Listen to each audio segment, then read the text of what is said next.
I have seen multiple ways to pronounce this name. I've heard people say Nuri Bilge Ceylan. I've seen people say Nuri Bilge Ceylan.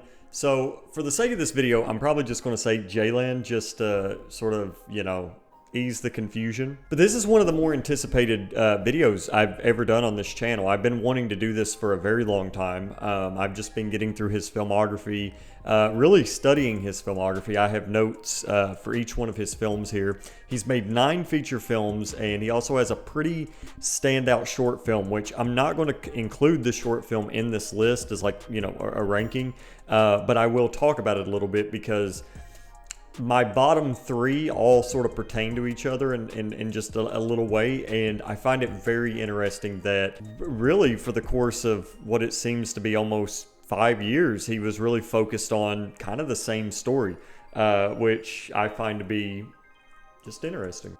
And like most of my ranking videos, I'm doing this in the morning, so I need coffee. But Ceylan has been a very big inspiration to me, not only as a filmmaker, but really just in life in general.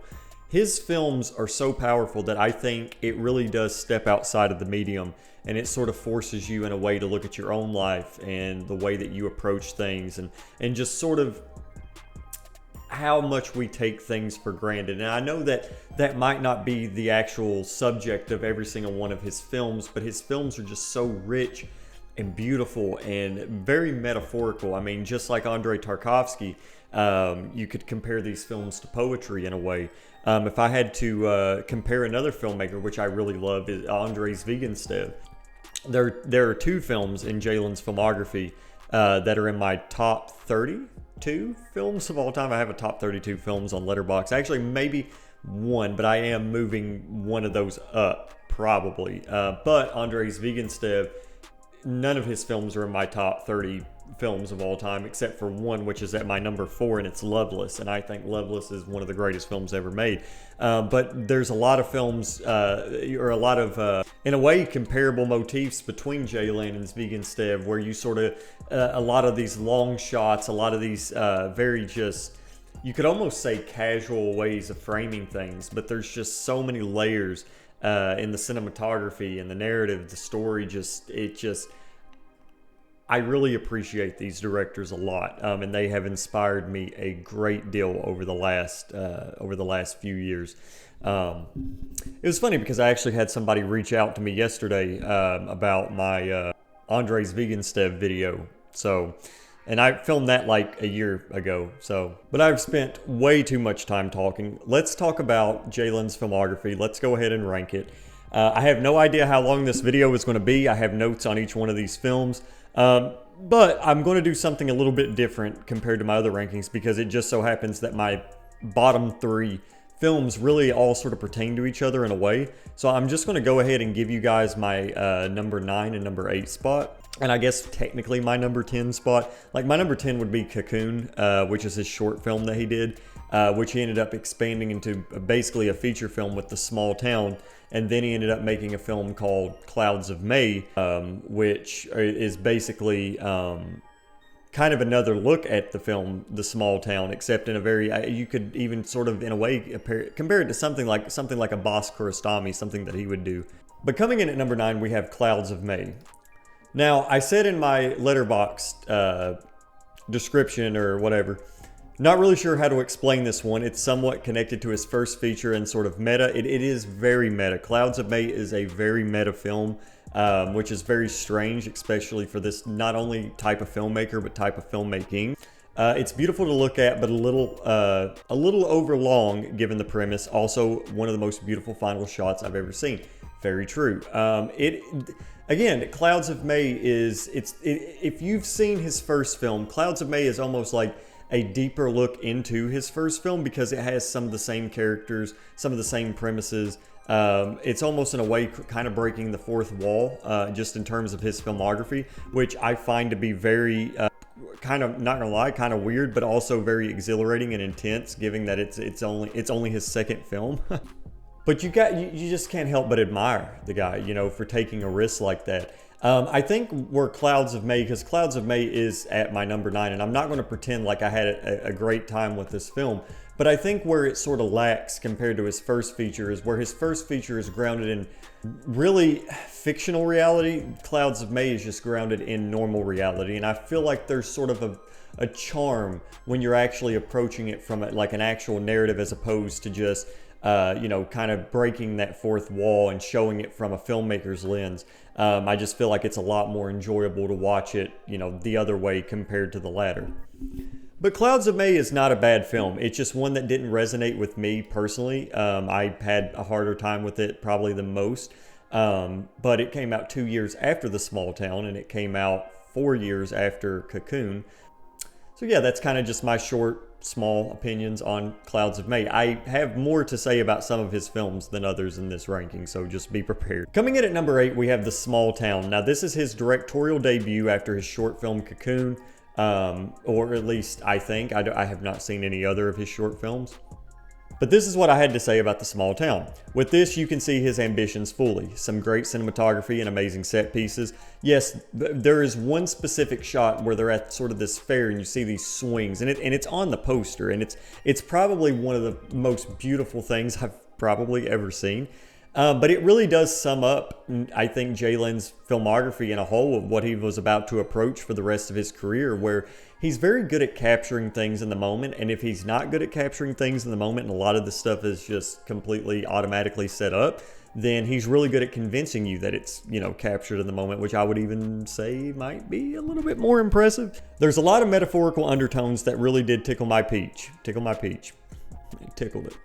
Especially one involving an upside down turtle. Yes, the upside down turtle is probably, I think, it's kind of in a way haunting, but at the same time, it just you have to watch it. The upside down turtle, it's so, I feel so pretentious saying this, but it's so metaphorical, I felt like the editing as well as, here I go using metaphorical again, I'm so sorry.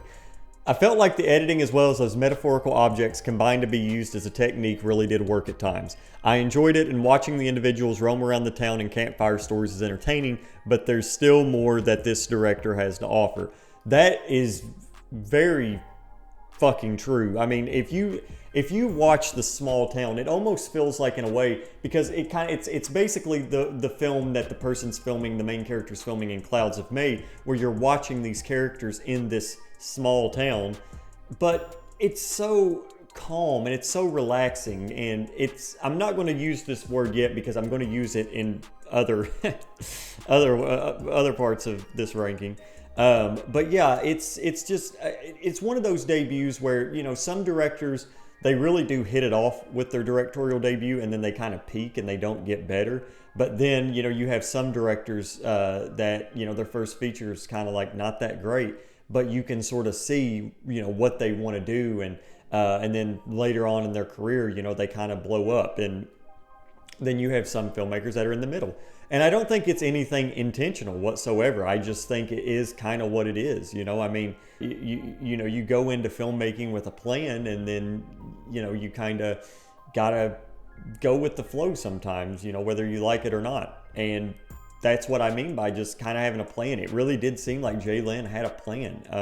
And The Small Town is just, sometimes whenever you talk about a director, where should you start out with, you might hit them with one of their better films. But I think The Small Town is really the perfect film to start out with because it's a shorter runtime and it's got amazing cinematography, and you really understand what you're going to get with Ceylan. So I just really appreciate The Small Town. It's just not even just a debut film, but a film in general. Even though I don't enjoy it as much as his other films, I still really appreciate it. And it's one of those, I usually appreciate a lot of directorial debuts because whether you like them or not, they really do end up shaping the filmmaker in the long run. Coming in at number 7, we have Distant, that came out in 2002. This was actually my introduction to Ceylan's filmography.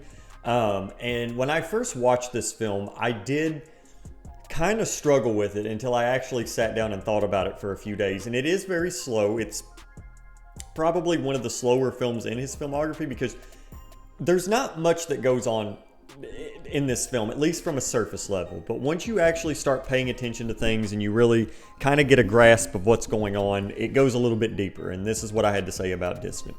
When I first watched this film, I wasn't so sure, but thinking back on it, I really did enjoy. I do a lot of talk to text on Letterboxd, so I really did enjoy the loneliness that this film presented. I do feel like this is a modern day Tarkovsky where you're dealing with, and while I might need to I do feel like this is a modern day Tarkovsky we're dealing with, and while I might need to rewatch, the cinematography, the tone, the atmosphere was all on point. A very simple story with a lot of things hidden underneath. When I watched this, I was like, okay, this is definitely somebody who is extremely inspired by Tarkovsky. I could tell that by one of the first shots of the film, basically, or, as the film continued. But there's actually literally a section where our lead character is watching Stalker.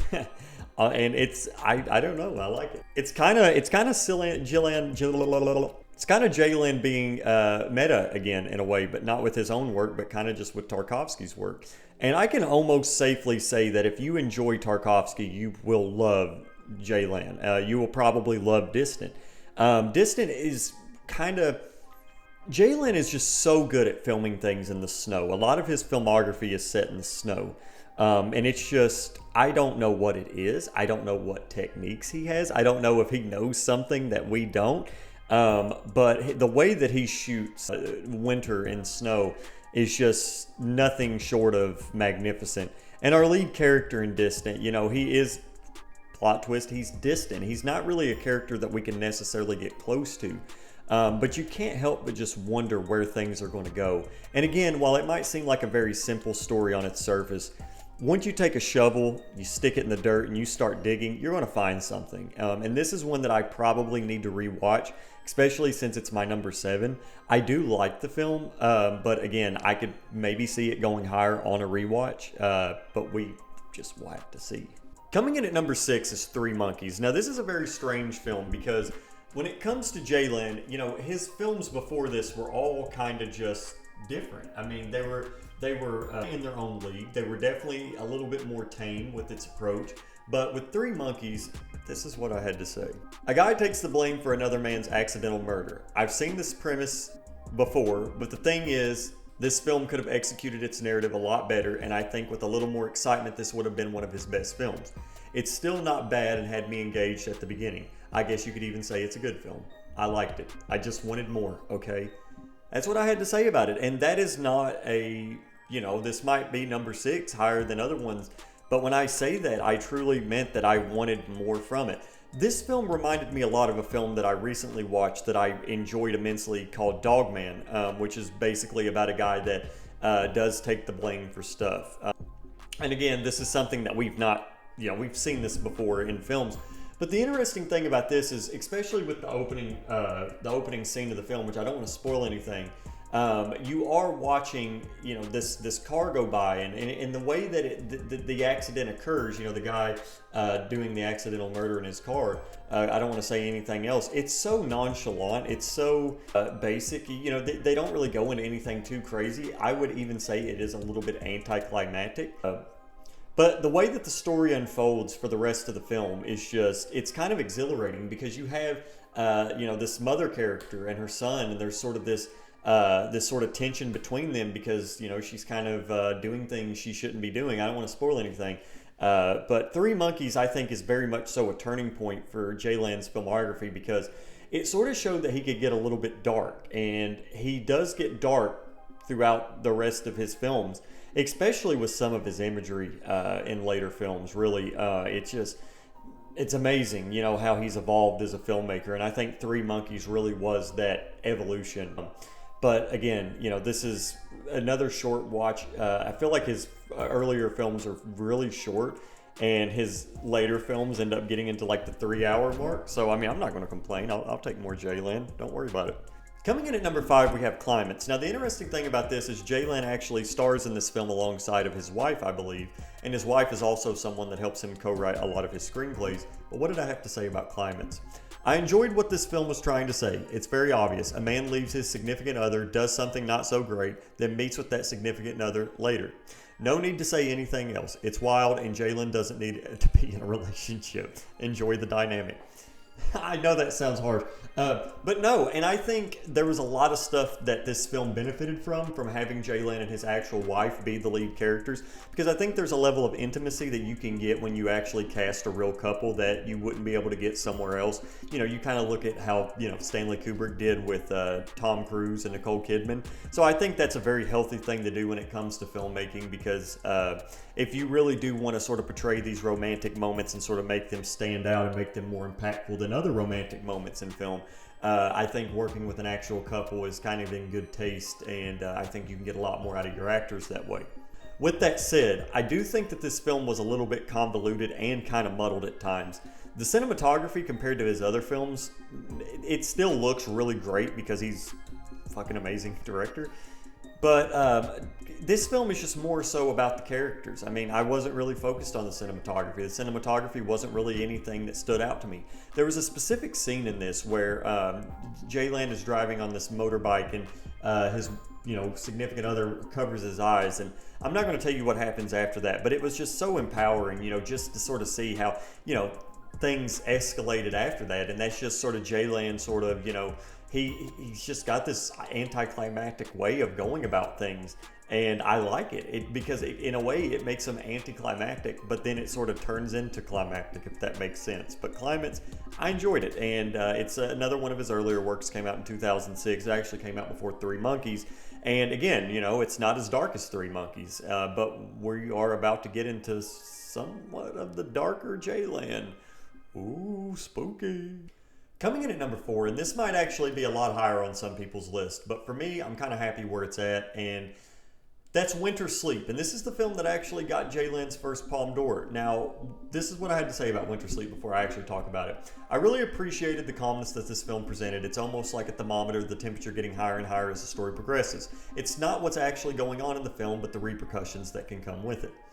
And I think that's all you should know going into this. It's very long, almost 3.5 hours long, and it's about a retired actor that ends up, he owns this hotel, and he's writing, and he's just studying, doing his thing, doing what old men do.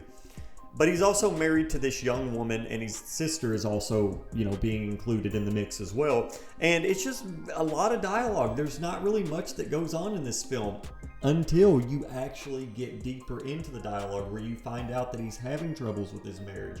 And it's cool because him and his sister, while they might not be on the same page a lot of the times, there's this really heartfelt conversation that they have that, you really just can't help but sort of see, like, okay, these are probably the most trustworthy relationship in this film.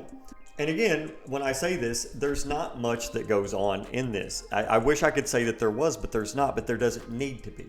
It's just until after you finish the film, you sort of look back on things and you're like, oh, okay, well, yeah, that was heavy. And the cinematography really does do a good job of showing that heaviness. There's a specific scene where our lead character goes inside this cave, and there's some horses, and we sort of, Ceylan does this thing where he likes to have the camera follow somebody from behind, or just sort of push in from behind, and I really like how he does that. It's just, I don't know. I think it's in a way, it's a way for us to sort of get closer to our characters, but in a more distant way, because a lot of his characters have sort of this coldness to them and this very unsettling aurora, where it's for most of his lead characters, actually. I really can't say that it's not for just for specific ones. But Winter Sleep is probably one of his most acclaimed films. It's personally not my favorite. I do love it, though. I think it's a great film. But again, this is a testament to him shooting, winter cinematography. It's just, I don't know what he does, but he does it really good. So we're going with it. Coming in at number 3 is The Wild Pear Tree. Now, this is an interesting one because, again, like most of his films that I've described, I really started appreciating it more after I watched it. But then I ended up doing a sort of a deep dive on the film before I made this video, and I sort of started looking at explained videos and people sort of getting into it a lot more. But what The Wild Pear Tree is it's this young man, he's writing a novel, he's trying to get published. His dad's this just gambler, and you sort of get to see the tension between them. And again, like Ceylan's films, the story's simple, but when you actually start listening to the dialogue and as it progresses, you realize how heavy it actually is. Now, this film gets really dark in terms of its I guess you could say it's visual messaging, because there's a lot of shots that are not as they seem. Especially there's one that involves a baby with insects, and it's so bizarre, and it really does take you off guard. But this is what I had to say about the wild pear tree. What more can I say about the wild pear tree? All right, well, we're done. Fuck it, we're stopping the video. The cinematography is beautiful, and the runtime, while long, was completely necessary to display all the emotions that this film grasped. And there are specific shots in this film that really did impact me to the point to where I have not forgotten about them since months later after watching the film. One of the more enjoyable leads in the film, but again, I enjoyed this film immensely. A story about struggle, an artist struggling to get his work published, and a gambling addict father. There's so many things taken away from this film, and whether or not you can relate, you can't help but make it feel personal. And I actually did feel that kind of way. You know, like, I mean, I don't have a life like the artist and his father does in this film, but it's just the way that they approach each other and they bounce off of each other. And I think this is a way that Ceylan sort of works with his actors. I think not only is he a great visual director, but I think he's a great performance director as well. But yeah, I thought that everything was on par with the wild pear tree. And again, it's worth watching for the imagery. I would almost say the imagery is a spoiler in itself, so I would maybe stay away from trailers for this film and kind of just watch it. Just kind of let this film take a hold of you, and just accept it for what it is and try to follow along the best you can. It is 3 hours and 8 minutes, but still, it's an amazing film. What more can I say? Here we go. Here we go. Here we go. Now we are getting into some of my favorite films ever made. I need a drink for this one.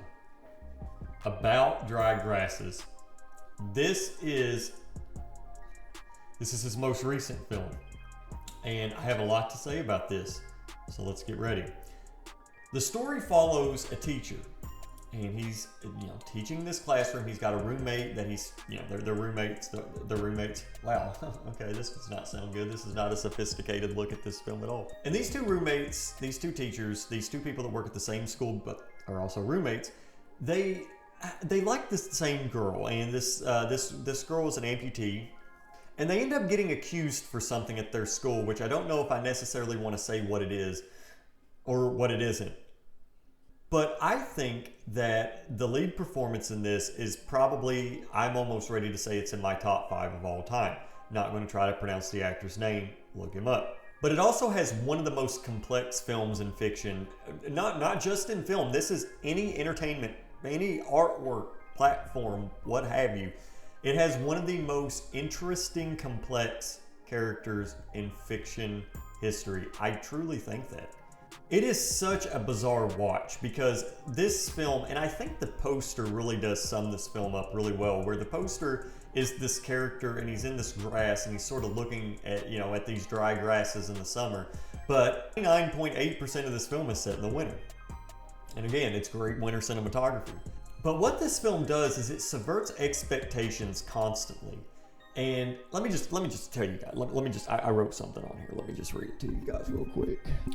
3.5 hours long, mainly dialogue, the camera hardly moves, yet I don't think I've ever felt so suffocated and immensely intrigued in a film in so long. The filmmaking here is hypnotic. I am ready to say that Deniz Keleguz's, see, I told you I couldn't pronounce it, performance is about to crack my top 5 of all time. This is a masterclass in not only filmmaking, cinematography, editing, and acting, but it might have one of the most complex and interesting characters I've ever seen put to fiction.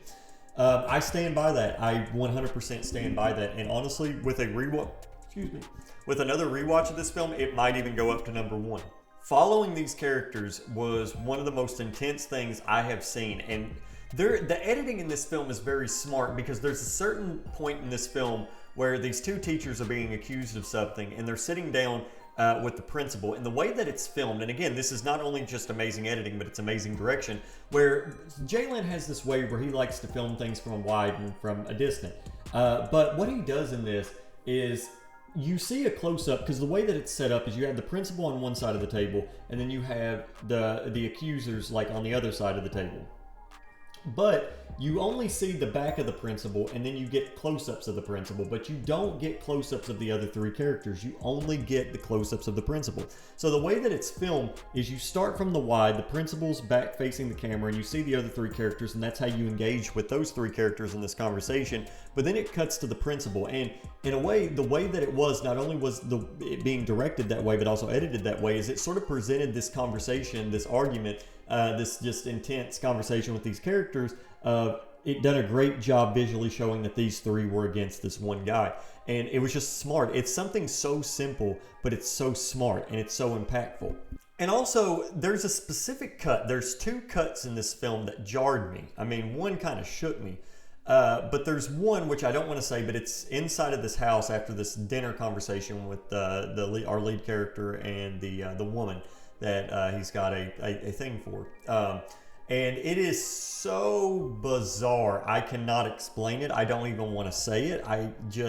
When it happened, I just had a pit in my stomach and I couldn't really think straight. And I was like, why is this happening? And then it's just not elaborated on for the rest of the film. And while a lot of people that would be very off-putting, and I love experimentation like that. I think experimentation like that is healthy, and while people might not understand it and might even give the film a low rating for it, who cares? Fuck off. But then there's another portion where it cuts to our lead character going into the school, and you hear a door slam and he shines a flashlight. And when I fucking saw that shit, I was like, please, Ceylan, make a horror film. Please, make a horror film. We need a Ceylan horror film. Like, it needs to fucking happen. Because when that happened, that was just like, it hit me more than like most horror films. I was like, he's alone in this dark school with a flashlight? Holy fuck. Like, honestly, if I am dead serious. If a creature would have came out of that school or whatever and started chasing him, I would have gave this film a 13 out of a 10. That would have taken me so off guard. I am dead serious. I am 100% mother serious. Okay? I love About Dry Grasses. What more can I say, really? And coming in at number 1, we have... My son's in there screaming. He's watching Thomas the Train, but it's not on Criterion. Number 1 is Once Upon a Time in Anatolia.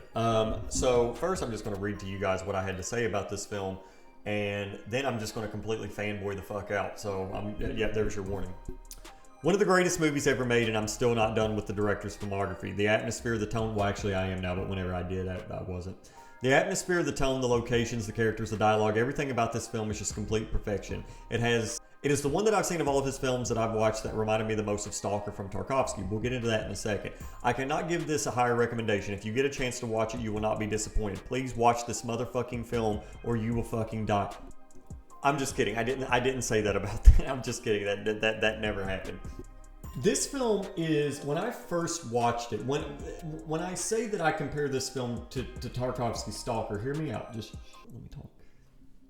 I had made a film previously, not a film, it was a video, and it was 5 films that were to watch if you like Stalker, basically.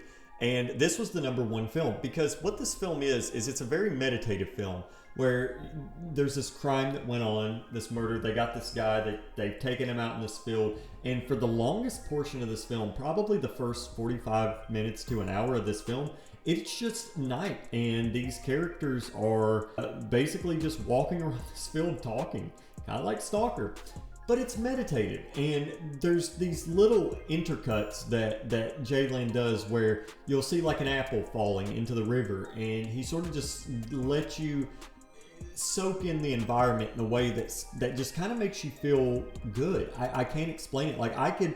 This is going to sound really weird, but whenever I watch this film, I could feel the wind blow on me. How pretentious can someone get, really? But then after that, you follow these characters, and this is his darkest film. It's so dark to the point to where, you don't see a lot of things happening off screen, and there's already a whole story that's happened before this film occurs. And it's just, I don't really want to spoil it. I think everybody should go into Once Upon a Time in Anatolia completely blind. I love the name for it, by the way. I feel like it's really just a culmination of all of his work, even his future work that came after this. As weird as it sounds, it's just such a powerful film, and it's not necessarily too long. It's 2.5 hours long, which I feel like is a good runtime. I mean, if you wake up at like 6 a.m. and watch it, it'll be over by 8:30. You still got the rest of the day, That's how I watch a lot of my longer films, is I usually wake up pretty early and watch them. Even my kid will watch them with me. Like he can watch like a 4-hour long Turkish film about people just talking all day. I don't know. I got lucky. I don't know why he does. He just does. But that is my ranking of Ceylan's films, and I'm sorry that I cussed a lot in this video. No, I'm not. This is truly, I think, one of the best filmmakers working today, and I want him to make a horror film so bad. Even if it's not a horror film, I just want him to make a film that's so intense for him. Just the most intense film that he could possibly think of. I think it would just be fantastic, really. Ceylan, if somehow you are watching this video, which you're probably not, but I would just 100% work for free as a PA on one of your sets.